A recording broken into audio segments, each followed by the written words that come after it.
In a very very shocking but expected development, Turkey की जो रेसिप Erdogan की government है उनके द्वारा बांग्लादेश की जो इंटरिम गवर्नमेंट है जिसको कि मोहम्मद यूनस हेड कर रहे हैं, उन्होंने यहां पर ओपनली पब्लिकली समर्थन किया है कि हम लोग बांग्लादेश की इंटरिम गवर्नमेंट के बिल्कुल साथ खड़े हैं। ये ओवरऑल जो डेवलपमेंट है ये भारत के लिए बहुत ज्यादा चिंता वाली बात और सरप्राइजिंग वाली बात बन जाती है। इतना ही नहीं, इन्होंने यहां पर दो और बड़ी बातें कही कि जो भी रिफॉर्म्स, जो भी कदम यहां पर यूनस गवर्नमेंट के द्वारा लिए जाएंगे, हम उन सभी के सभी कदमों में आपके साथ खड़े हैं। यूनस गवर्नमेंट ने कि हम लोग तब तक बांग्लादेश में लोकतांत्रिक चुनाव नहीं करवाएंगे जब तक कि हम लोग वाइटल रिफॉर्म्स बांग्लादेश में ना लेकर आए। जो भी स्टूडेंट्स और प्रोटेस्टर्स को चोटें आई हैं उनको लेकर मेडिकल असिस्टेंस भी टर्की की गवर्नमेंट देने के लिए तैयार है। सामने क्रम ये जो आर्टिकल आपके सामने चल रहा है जिसमें लिखा है, जिसकी हेडलाइन है Turkiye retreat support to Bangladesh interim government. ये वैसे तो एक आम सी बात है कि तुर्किया जो है वो इस वक्त बांग्लादेश की इंटरिम गवर्नमेंट जो कि मोहम्मद यूनस चला रहे हैं और एज एडवाइजर काम कर रहे हैं, उसकी मुकम्मल सपोर्ट का ऐलान करता है। लेकिन इसके पीछे एक बड़ी कहानी है जो कि आज की इस वीडियो में आपको बताएंगे, और उसके बाद भारतीय इस पर क्यों नाला हैं, क्यों भारत के मीडिया में एक वावेला सा मचा हुआ है इस न्यूज को लेकर, वो भी इस वीडियो में आपको दिखाएंगे। दरअसल इस वक्त बांग्लादेश के अंदर मोहम्मद यूनस सरकार है, यानी वो एज अ प्रेसिडेंट भी काम कर रहे हैं, एज अ प्राइम मिनिस्टर भी काम कर रहे हैं, क्योंकि ये ओहदे इस वक्त बांग्लादेश में मौजूद नहीं। क्योंकि जब से शेख हसीना की सरकार गई तो स्टूडेंट जो प्रोटेस्ट कर रहे थे उनके मुतालबे पर जो आईनी कमेटी थी उसने मोहम्मद यूनस को अमेरिका से बुलाया और इस हुकूमत का एडवाइजर मुकर्रर किया, जो कि इंटरिम गवर्नमेंट है, जो कि कुछ टाइम के लिए बनाई गई थी और ये कहा गया था कि उसके बाद इलेक्शंस किए जाएंगे। लेकिन फिर मोहम्मद यूनस ने ये ऐलान किया कि जब तक इलेक्शन का जो एक्ट है, जो आइन में, उसमें अमेंडमेंट नहीं की जाएगी, इलेक्शन एक्ट में रिफॉर्म्स नहीं किए जाएंगे, उस वक्त तक किसी भी तौर पर इलेक्शन नहीं करवा जाएंगे। और इन रिफॉर्म्स के लिए एक लंबा वक्त चाहिए, यानी कई साल भी लग सकते हैं, हो सकता है कि 3 से 4 साल मोहम्मद यूनस की सरकार रहे। अब ये सब कुछ करने के लिए मोहम्मद यूनस को ना सिर्फ बांग्लादेश के अंदर जो पॉलिटिकल पार्टीज हैं जिस वक्त जो मौजूद हैं उनकी हिमायत दरकार थी, उसे आर्मी की हिमायत दरकार थी बांग्लादेश में, जो कि एक स्ट्रॉन्ग आर्मी है, जबकि दुनिया भर के जो बड़े बड़े ममालिक हैं उनकी तरफ से भी हिमायत दरकार थी। जबकि दूसरी तरफ भारत क्या कुछ कर रहा था, भारत ये चाह रहा था और लॉबिंग कर रहा था दुनिया भर के ममालिक के साथ कि इस वक्त जो इलेक्शन एक्ट चल रहा है, जो आइन में जो इलेक्शन का तरीकाकार है, उसी तरीकाकार के तहत इलेक्शन मुनक्कद हों बांग्लादेश के, और फिर शेख हसीना वाजिद एन इलेक्शन के वक्त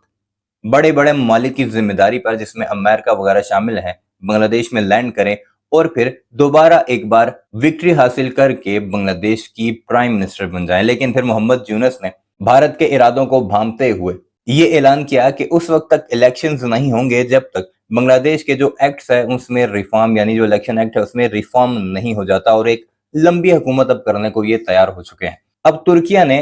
इस मौके पर ऐलान किया है कि हम बांग्लादेश की मोहम्मद यूनस सरकार के साथ हैं, जिससे भारत का प्लान मुकम्मल तौर पर फ्लॉप हो चुका है। और इस वक्त पाकिस्तान, तुर्की और अमेरिका समेत कई बड़े ममालिक ऐसे हैं जो कि मोहम्मद यूनस सरकार को मुकम्मल तौर पर सपोर्ट का एआदा कर चुके हैं कि तुम जाकर जो मर्जी है रिफॉर्म्स करो और जितना टाइम लगता है तुम उसे ले लो। बांग्लादेश में बाकायदा तौर पर रिफॉर्म्स जब तक नहीं होते उस वक्त तक इलेक्शन करवाने की कोई जरूरत नहीं है। इस सारे मामले पर भारत को सुबकी का सामना हुआ है, और तुर्किया के ऐलान के बाद जिसमें यह भी कहा गया कि जिन जिन लोगों ने इन डिमॉन्स्ट्रेशन में, यानी जो एहतजाज हुए हैं, उसमें जख्मी स्टूडेंट्स को भी तुर्किया फ्री इलाज करवाएगा, तुर्की के अंदर उनकी मुकम्मल देखभाल करेगा और मोहम्मद यूनस सरकार के साथ हमेशा हमेशा के लिए खड़ा है। ये वो मामलात हैं, ये वो शॉर्ट स्टोरी मैंने आपको सुनाई है जिसकी वजह से भारतीय काफी तिल मिलाए हुए हैं, अपने लिए से एक मेजर सेटबैक करार दे रहे हैं कि तुर्की, पाकिस्तान और अमेरिका जैसा मुल्क भी इस वक्त बांग्लादेश के साथ खड़ा है, जबकि फॉरेन मामलात में खासकर बांग्लादेश को लेकर इस वक्त भारत तने तनहा दुनिया के सामने मौजूद है। आइए आपको दिखाते हैं इस सारे मामले पर भारत का मीडिया क्या कुछ कह रहा है। लेकिन आगे बढ़ने से पहले आपसे गुजारिश है कि हमारे इस चैनल को जरूर सब्सक्राइब कीजिएगा और कमेंट सेक्शन में अपनी कीमती राय का इजहार भी जरूर कीजिएगा।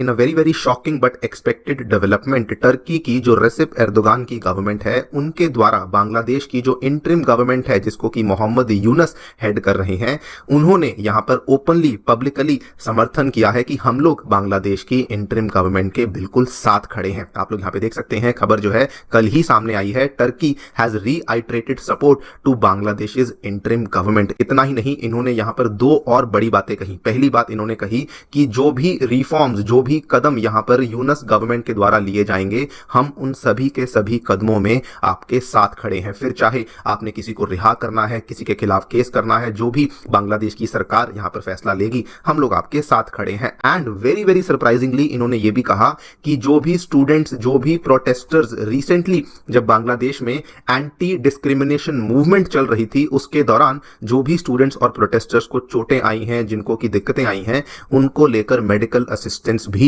टर्की की गवर्नमेंट देने के लिए तैयार है। ये ओवरऑल जो डेवलपमेंट है, ये भारत के लिए बहुत ज्यादा चिंता वाली बात और सरप्राइजिंग वाली बात बन जाती है, primarily because of the following reasons. पहली बात दोस्तों, बांग्लादेश की जो नई गवर्नमेंट है और बांग्लादेश के जो नए चीफ एडवाइजर हैं, उनको किसका समर्थन है? उनको पाकिस्तान का सीधा सीधा समर्थन मिला हुआ है। साथ ही में अब बांग्लादेश की आर्मी ने भी आज मॉर्निंग में ही अनाउंस कर दिया है कि वो भी अब यूनस की इंटरिम गवर्नमेंट के साथ खड़े हुए हैं, और उन्होंने तो बल्कि ये भी कहा कि फिर चाहे जो भी हो जाए, कम वॉट में, हम लोग हमेशा ही बांग्लादेश की इंटरिम गवर्नमेंट के एंड मोहम्मद यूनस के साथ खड़े हुए हैं। इसका रीजन काफी क्लियर है, बिकॉज जब से मोहम्मद यूनस सत्ता में आए हैं तब से हमने देखा है कि बांग्लादेशी आर्मी की जो शक्तियां हैं, जो इनको दी गई पावर्स हैं, वो सब्सटेंशियली बढ़ चुकी हैं, and that is the primary reason कि बांग्लादेशी आर्मी आज जो है वो मोहम्मद यूनस के समर्थन में खड़ी हुई है। नाउ टर्की के द्वारा जो दिया गया स्टेटमेंट है वो इसलिए भी बहुत सरप्राइजिंग बन जाता है, बिकॉज अगर आप देखें पिछले एक सवा महीने में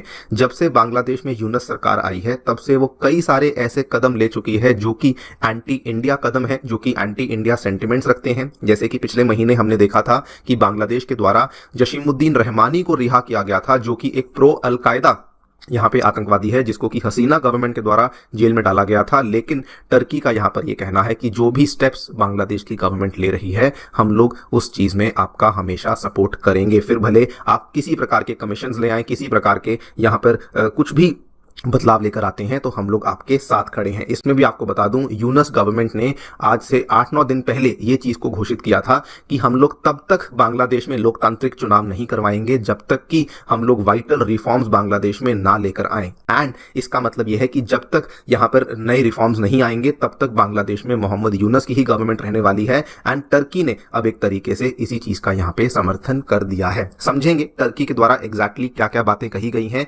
क्यों आखिरकार टर्की मोहम्मद यूनस की गवर्नमेंट को सपोर्ट कर रहा है, एंड इस पूरी चीज का क्या इंपैक्ट इंडिया पर होगा, क्या इंडिया को करना चाहिए, इन सभी चीजों को समझने का प्रयास भी किया जाएगा। हाल ही में टर्की के जो एनवॉय हैं बांग्लादेश में, उन्होंने बांग्लादेश के जो फॉरेन सेक्रेटरी हैं मोहम्मद जशीम उद्दीन, इनके साथ मुलाकात करी। एंड इस मुलाकात में सबसे पहले तो इन्होंने एक कांग्रेचुलेशंस का लेटर था जो कि इनको सौंपा गया था। ये जो कांग्रेचुलेशंस का लेटर था, टर्की की गवर्नमेंट के द्वारा दिया गया था।